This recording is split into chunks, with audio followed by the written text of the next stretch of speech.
2022ஆம் ஆண்டு லாவண்யா என்கிற மாணவி தற்கொலை செய்து கொள்கிறார். அப்போ அண்ணாமலை தான் தமிழ்நாட்டினுடைய பாஜக தலைவர். ஐயோ தாங்கவே முடியல, தமிழ்நாட்டில் மதமாற்ற நிர்பந்தத்தினால் அந்த பெண்ணு தற்கொலை செய்து கொண்டார். எனவே கிறிஸ்தவ நிறுவனங்கள் அது மீதான தாக்குதல் என்று அவர் தினசரி இங்கே கம்பி கட்டுற கதை இல்லை, வன்முறையை கட்டமைக்கிற கதை. எனக்கு ரொம்ப வருத்தம் என்னன்னா, தமிழ்நாட்டு ஊடகங்களும் இதில் இருந்து விதிவிலக்காக இல்லை. நேற்றைக்கு அந்த ரிப்போர்ட் அவங்க சப்மிட் பண்ணாங்க. ரிப்போர்ட் என்ன சொல்லுது?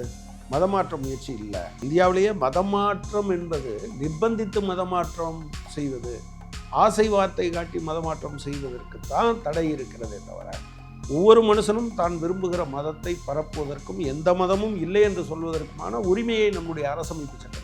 அண்ணாமலை மன்னிப்பு கேட்கணும். பாஜக தமிழ்நாட்டு மக்கள்கிட்ட நிபந்தனையற்ற மன்னிப்பு கோரணும். 2022ஆம் ஆண்டு லாவண்யா என்கிற மாணவி தஞ்சாவூர் மாவட்டம் மைக்கேல்பட்டியில் இருக்கக்கூடிய திரு இருதய மேல்நிலைப் பள்ளியில் படித்து கொண்டிருந்த போது தற்கொலை செய்து கொள்கிறார்.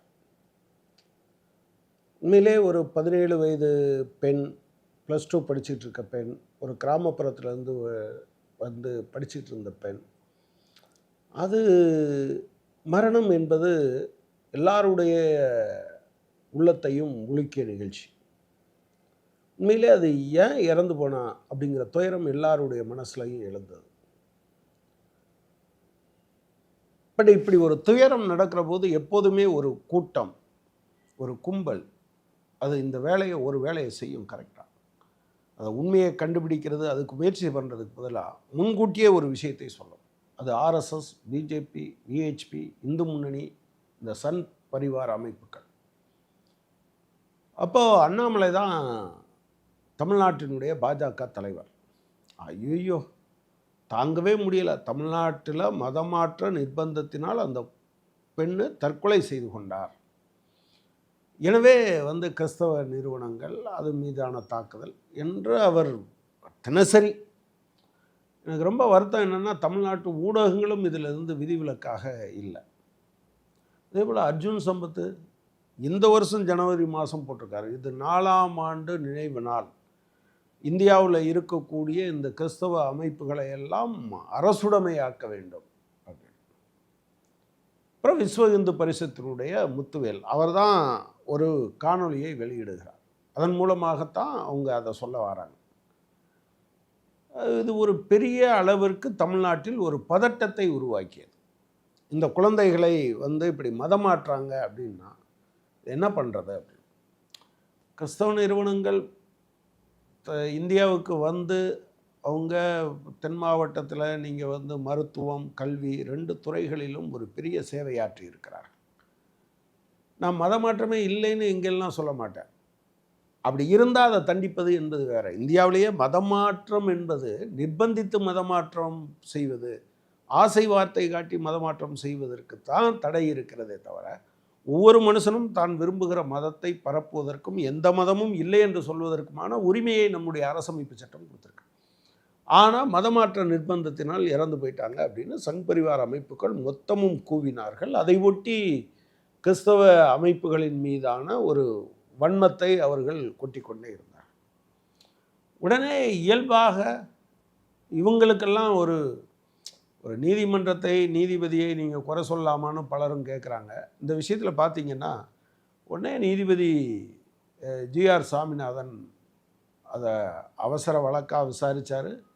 சிபிஐ இதை விசாரிக்க வேண்டும் என்று சொன்னார். தமிழ்நாடு அரசு சிபிஐ விசாரிக்கிறது சரியில்லை, தமிழ்நாடு போலீஸாலேயே விசாரிக்க முடியும், இது ஒரு மாநிலம் சம்மந்தப்பட்ட ஒரு சிம்பிள் கேஸ் நாங்கள் விசாரிக்கிறோன்னு சொன்னது உச்சநீதிமன்றம் அதை ஏற்றுக்கலை, அதை தள்ளுபடி பண்ணிடுச்சு. தள்ளுபடி பண்ண அன்னைக்கு ஹச்ராஜாவெல்லாம் போட்டிருக்க ட்வீட்டை பார்த்தீங்கன்னா, இது ஃபஸ்ட்டு ஸ்டெப், முதல் அடி அப்படின்லாம் ட்வீட் போட்டிருந்தார். ஓகே, அதுக்கு பின்னால் இப்போது 22, 23, 24, அதாவது தமிழ்நாட்டில் பெரும்பான்மையான மக்களிடம் இந்த கருத்து சென்று சேர்ந்திருக்கும். உடனே நீதிமன்றத்துக்கு போகிறாங்க. நீதிமன்றம் அதிலெல்லாம் ஒன்றும், நீதியரசர் ஜிஆர் சாமிநாதன் தான் எப்படி கார்த்திகை தீபம் அடுத்த நாளே ஏற்றணும், இத்தனை மணிக்குள்ளே ஏற்றணும்னு ஆர்டர் போட்டாரோ அந்த மாதிரி உடனடியாக சிபிஐ விசாரிக்கணும்னு சொல்லிட்டார். தமிழ்நாடு போலீஸுக்கிட்ட கேட்கல, தமிழ்நாடு அரசாங்கத்துக்கிட்ட கேட்கல, ஸ்ட்ரைட்டாக சிபிஐட்டையும் கூட கேட்கல, சிபிஐ இதை விசாரிக்கணும்னு சொல்லிட்டார். தமிழ்நாடு முழுவதும் ஒரு பெரிய பரபரப்பாக அவங்க உருவாக்கிட்டாங்க. எந்த அளவுக்கு உருவாக்கிட்டாங்க அப்படின்னா, மதமாற்றம் நடக்குது, பள்ளிக்கூடங்கள்லாம் இப்படி இருக்கு. இப்போ நேற்றைக்கு அந்த ரிப்போர்ட்டு அவங்க சப்மிட் பண்ணாங்க. ரிப்போர்ட் என்ன சொல்லுது? மதமாற்ற முயற்சி இல்லை, உடனே ஊற்றி மூடிட்டாங்கன்னு சொல்லுவாங்க. ப்ராப்ளம் என்னன்னா, சிபிஐ என்ன சொல்லுது, 2010 அந்த பள்ளிக்கூடத்தில் படித்து வெளியே போயிருக்க எல்லா மாணவர்களுடைய லிஸ்ட்டையும் அவங்க செக் பண்ணியிருக்காங்க. 2010 கிட்டத்தட்ட ஒரு 15 வருஷம் படிச்சுட்டு வெளியே போனோம். ஒரு கேஸ் கூட அப்படி இல்லை. இந்த லாவண்யா ஊரை சார்ந்த இன்னொரு பெண்ணும் தற்கொலை செய்து கொண்டார், அதுவும் மதமாற்றம்னு சொல்லியிருக்காங்க, அதையும் விசாரிச்சிருக்காங்க, அது இல்லை. அப்புறம் எப்படி இந்த விஷயம் ஆரம்பிச்சது அப்படின்னு சொன்னால், ஆக்சுவலாக ஸ்கூலில் நடந்த ஒரு டார்ச்சரு, அது என்னென்னா வேறு வேலை பார்க்க சொல்கிறது, காணாமல் போன பொருளை இந்த பெண் தான் எடுத்தார் என்று சொல்கிறது, இதெல்லாம் காரணமாக இருந்திருக்கு. அதுக்கடுத்து என்ன அப்படின்னு சொல்லியிருக்காங்கன்னா, இந்த முத்துவேல் என்கிற விஹெச்பி ஆள் தான் அவங்க அப்பா, அம்மான்னா சித்தி, அவங்க அம்மா இறந்து போயிட்டாங்க, அவங்க அப்பா 2வது கல்யாணம் பண்ணியிருக்காரு. இந்த 2 பேரையும் இன்ஃப்ளூயன்ஸ் பண்ணி பாடி வாங்காத, நீ போய் மறைஞ்சுக்கோ அப்படின்னு சொல்லி இப்போ அவங்க வாக்குமூலம் கொடுத்துட்டாங்க. பல இடத்துல மறைஞ்சிருந்திருக்காங்க அவங்க. உடனே முத்துவேல் சொன்னோன்னா அண்ணாமலை லைனில் வந்துட்டார், பேசிட்டார். இப்போ அண்ணாமலை மன்னிப்பு கேட்கணும். பாஜக தமிழ்நாட்டு மக்கள்கிட்ட நிபந்தனையற்ற மன்னிப்பு கோரணும். இனிமேல் அப்படி செய்ய மாட்டோன்னு ஒரு உறுதி கொடுக்கணும். நான் ஏன் இதை சொல்கிறேன்னா, இது ஒரு தனித்த சம்பவம் இல்லை, சங் பரிவாருக்கு இது வழக்கமான நடைமுறை. உங்களுக்கு தெரியுமா, நினைவு இருக்கான்னு தெரில, 2017 ஜனவரி மாதம், அதுவும் ஜனவரி மாதம் தான், நீங்கள் முத்து என்கிற ஒரு மாரிமுத்து, பிஜேபியினுடைய திருப்பூர் மாவட்ட துணைத் தலைவர், அவர் தூக்கில் தொங்குறாரு. தூக்கில் தொங்குறதுக்கு கீழே போய் பார்த்தீங்கன்னா, அது நரேந்திர மோடி படம், தேசிய கொடி, இந்து முன்னணி கொடி, பாஜக கொடி, இதுக்கெல்லாம் செருப்பு மாலை போட்டிருக்கு. அடேங்கப்பா, தமிழ்நாடு முழுவதும் ஒரே பரபரப்பு. ஏன்னா நீங்கள் இவங்களுக்கெல்லாம் செருப்பு மாலை போட்டிருக்கிறதுனால இது ஒரு மத அடிப்படையிலான கொலையாக இருக்கணும், அல்லது அரசியல் கொலையாக இருக்கணும் அப்படின்னு வானத்துக்கும் பூமிக்கும் குதிச்சாங்க தமிழிசை சவுந்தரராஜன். பிறகு இப்போ அதுக்கு பின்னால் கொஞ்ச நாள் கழித்து அந்த குடும்பத்திலேருந்து சொல்லிட்டாங்க, ஒரு ஒழுக்கம் சார்ந்த ஒரு பிரச்சனையும் இருக்குது, கடன் பிரச்சனையும் இருக்குது, அதனால் அவர் தூக்கில் தொங்கிட்டார். இப்போ ஒரு கேள்வி வருது இல்லை, நீங்களும் நானும் நிச்சயமாக தற்கொலை செய்து கொண்ட முத்து என்கிற மாரிமுத்து தான் தூக்கில் தொங்குறதுக்கு முன்னால் கீழே படத்தையெல்லாம் வச்சு அலங்கரித்து செருப்பு மாலை போட்டு அவர் இறந்துருக்க மாட்டார். ஏன்னா தற்கொலை செய்து கொள்கிறவர்கள் சில வினாடிகள்லேயே அவங்க மாற்றிப்பாங்க அப்படின்னு சொல்கிறாங்க. அப்போ யாரோ ஒருத்தன் தூக்கில் தொங்குனதை பார்த்துட்டு இந்த வேலையெல்லாம் செஞ்சு வச்சுருக்கான்ல, அது எவன்னு கண்டுபிடிக்கணும்ல. எவ்வளோ பெரிய சதி! அப்படி ஒன்று நடந்ததுன்னா, ஆமாம் இது யாரோ இஸ்லாமியரோ கிறிஸ்தவரோ பண்ணிட்டான்னா எவ்வளோ பெரிய அநியாயம் நடக்கும், மிகப்பெரிய பிரச்சனை. அதுக்கு முன்னால் இது இப்படி நான் 100கணக்காக சொல்லுவேன். 2008 ஆர்எஸ்எஸ் அலுவலகத்தில் குண்டு வெடிக்குது, எங்கே தென்காசியில், பயங்கர பரபரப்பு. பஸ் ஸ்டாண்டில் குண்டு வெடிக்குது. பிறகு என்ன அப்படின்னு பார்த்தா, அதுக்கு முந்தைய வருடம் அங்கே இந்து இஸ்லாமியர் மோதல் 6 பேர் கொல்லப்பட்டாங்க. அப்போது இயல்பாக எவ்வளவு பெரிய, அதுவும் ஜனவரி மாதம்தான், அது 24ஆம் தேதின்னு நினைக்கிறேன். நீங்கள் சுதந்திர குடியரசு தினத்துக்கு முந்தின நாள் இரவு, இவ்வளோ பெரிய பதட்டம் இருக்கும். இது எல்லாத்தையும் என்னென்னா பிஜேபியினுடைய இந்தியா முழுவதும் இருக்க ஆர்கனைசர் பத்திரிகையிலேருந்து ஸ்வராஜ்யாவிலேருந்து ஓப் இண்டியா வர எல்லாரும் போட்டு அப்படி நடந்துச்சு இப்படி நடந்துச்சுன்னு போட்டுக்கிட்டே இருப்பாங்க. நல்ல வேளை அப்போ கண்ணப்பன் ஐபிஎஸ் அவர் தான் டிஐஜியாக இருந்தார். அவர் உட்கார்ந்து விசாரித்த பிறகு ரவி பாண்டியன் என்கிற ஒரு நபர், அவர் யார் தெரியுமா, இந்து முன்னணிக்காரர், அவர்கிட்ட வேலை பார்க்குறவர், அவர் ரிலேட்டிவ், இவங்க எல்லாம் சேர்ந்து திட்டமிட்டு ஆர்எஸ்எஸ் அலுவலகத்தில் குண்டு வச்சுட்டாங்க. குண்டு வச்ச இடத்துல இந்த இஸ்லாமியர் அழிய துப்பிய வேற போட்டு வச்சுட்டாங்க. பிறகு இப்போ அவங்களுக்கு தண்டனை கொடுக்கப்பட்டிருக்கு. இதை விட கொடுமை இன்னொரு விஷயத்தையும் நீங்கள் பார்க்க முடியும். அஸ்வினி குமார்னு ஒருத்தர், அவர் பிஜேபி ஃபங்க்ஷனரி, ராமநாதபுரத்தில் அவருடைய கடையில் அவரும் அவங்க அப்பாவும் இருந்தபோது யாரோ கொஞ்சம் பேர் வெட்டிட்டு போயிட்டாங்க. உடனே ராஜா 2017 23 ஜூன் மாதம் 23 ஒரு பத்திரிகை செய்தி, அதை வாசிக்கிறது அவசியம்னு நினைக்கிறேன். நேற்றைய தினம் இரவு ராமநாதபுரம் பஜாரில் வைத்து பாரதிய ஜனதா கட்சியின் நகர செயலாளர் திரு அஸ்வினிகுமார் மற்றும் அவரது தந்தையார் முஸ்லீம் பயங்கரவாதிகளால் மிருகத்தனமாக தாக்கப்பட்டதை வன்மையாக கண்டிக்கிறோம்.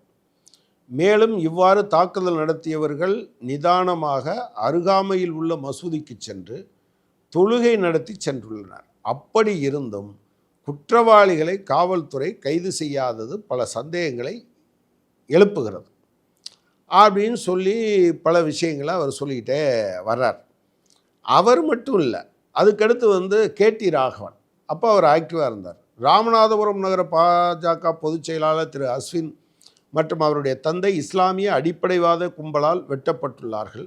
அவருடைய கடையும் வீடும் சூறையாடப்பட்டுள்ளது. பயங்கரவாத கும்பல்களின் இச்செயலை வன்மையாக கண்டிக்கிறோம். மாநில அரசை உடனடி நடவடிக்கை எடுத்தாக. நாராயணன் திருப்பதி இதெல்லாம் சொல்லிட்டு கடைசியாக சொல்கிறார், நான் அவரை தொடர்பு கொண்டு பேசினேன். மாவட்ட தலைவர் முரளிதரன் ராமேஸ்வரத்திலிருந்து ராமநாதபுரத்துக்கு சென்று கொண்டிருக்கிறார். அடிப்படைவாதிகளை வன்மையாக கண்டிக்கிறேன். தமிழக காவல்துறை தமிழக தாலிபான்கள் அதிகமுள்ள ராமநாதபுரத்தை தங்கள் கட்டுப்பாட்டில் எடுக்க வேண்டும். சிரமம் இருப்பின் இந்த மாவட்டத்தை மத்திய அரசின் பொறுப்பில் விட்டுவிட்டால் ஒரே மாதத்தில் பயங்கரவாதத்தை வேரோடு அறுப்போம். இதுதான் இவங்க 3 பேரும் சொன்னது. இப்படி ஒவ்வொன்றையும் ஒவ்வொருத்தரும் சொல்லியிருக்காங்க. பிறகு அந்த ஆட்களை யார் அதை பண்ணாங்களோ அவங்கள கண்டுபிடிச்சிட்டாங்க. கண்டுபிடிச்சவங்க பேரெல்லாம் நீங்கள் பார்த்தீங்கன்னா தான் இது எப்படி, நீங்கள் பாருங்கள், இஸ்லாமியர்கள் வெட்டினாங்க, பக்கத்தில் இருக்க மசூதியில் போய் தொழுகை நடத்திட்டு போயிட்டாங்க அப்படின்னு அவங்க சொல்கிறாங்க. அப்போ இந்த மாதிரியான விஷயம் திட்டமிட்டு, அப்போ ராஜாவுக்கு யாரோ சொல்லியிருக்கணும்ல, யார் சொன்னதுங்கிற கேள்வி இருக்குது. அப்போ இந்த மாதிரியான விஷயத்தை ஏன் இவங்க இப்படி சொல்கிறாங்க அப்படின்னு சொன்னால், இவங்களுக்கு தெரியும் நாமெல்லாம் பொய் தான் சொல்கிறோன்னு.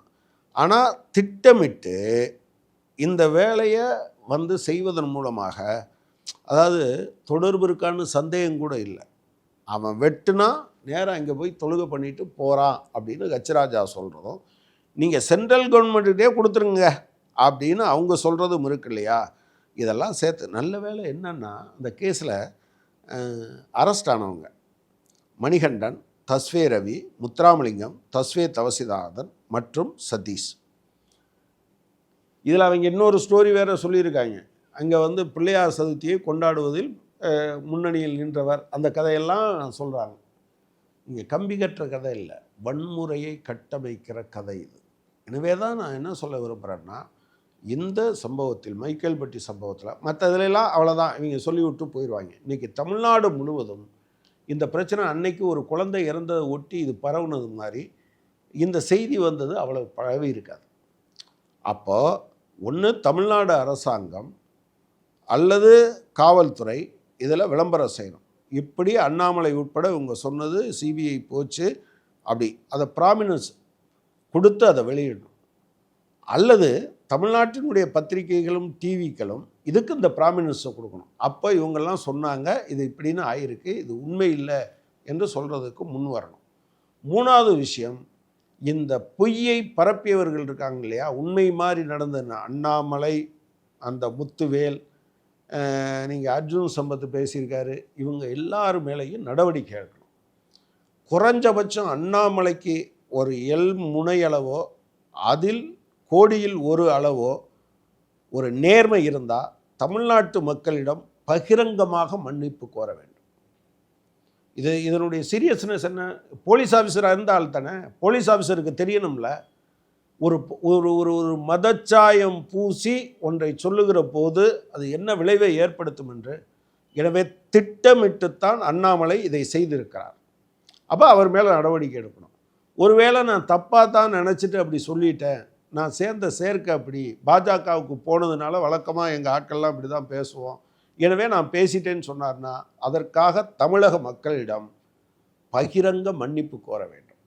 மன்னிப்பு வெறும் எழுத்தில் மட்டும் இல்லை, நீங்கள் அன்றைக்கி வீடியோ நிறையா பேசியிருக்கீங்க, எழுத படிக்க தெரியாதவர்களிடமும் உங்கள் வீடியோ மூலமாக போய் சேர்ந்துருக்கீங்க. இப்போ நீங்கள் அண்ணாமலை பகிரங்கமாக மன்னிப்பு கேட்டு வீடியோ வெளியிட வேண்டும். பத்திரிகைகள்கிட்ட கூப்பிட்டு சொல்லணும், நான் தவறிழைத்து விட்டேன், நான் என்னை மன்னிச்சிருங்க என்று கேட்க வேண்டும். தமிழ்நாட்டு மக்கள் பொதுவாகவே பிஜேபி மாதிரியான கட்சிகள் அல்லது ஆர்எஸ்எஸ், சங் பரிவார் அவங்களுடைய இயல்பான குணம் அது. எனவே அதை உள்வாங்கி கொண்டு ஏற்கனவே தெரிஞ்ச விஷயமே அவங்க சொன்னால் கூட அதுக்கு பின்னால் என்ன உள்நோக்கம் என்று யோசித்து விட்டுத்தான் அதை நம்ப வேண்டும் என்று கேட்டுக்கொள்கிறேன். மீண்டும் ஒரு முறை தமிழ்நாட்டை கலவர பூமியாக்க முயற்சித்த பாஜகவின் முயற்சி தோல்வியடைந்திருக்கிறது. ஆனால் அவர்கள் முயற்சியை கைவிட மாட்டார்கள். அதை கைவிட வைக்க வேண்டிய பொறுப்பு தமிழ்நாட்டு மக்களுக்கு இருக்கிறது.